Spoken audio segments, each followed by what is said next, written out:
اقول لكم ان بوتيلا فتح في روكسي في الشارع اللي فيه حرية مول، هو قصاده على طول الناحية التانية جنب ابو عمار السوري. طبعا بوتيلا معروف جدا في اماكن كتير، مش عارفة كل الناس عارفاه ولا لا. هو بيعمل بطاطس بطريقة مختلفة ولذيذة. انا جربتها كتير قبل كده وكنت بعملها في البيت. اخدت موكا وكان معايا عند دكتور الاسنان ودخلنا حاجة خفيفة، تغيير. المهم طلعنا المكان زي ما انتم شايفين، هو خفيف وبسيط وسريع طبعا لان الوجبة نفسها سريعة، والمكان صغير قوي ومهندق للاصحاب.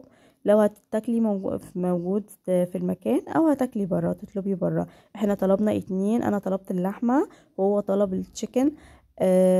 بصراحة انا عجبتني اكتر التشيكن بتاعت مالك، كانت سبايسي وكانت لذيذة وكان عليها باربيكيو صوص. بتاعت اللحمة كانت جبن وهاليبينو وتشيز. بس انا بصراحة عجبتني التانية اكتر. وما تنسوش تجربوا البطاطا الحلوة لذيذة.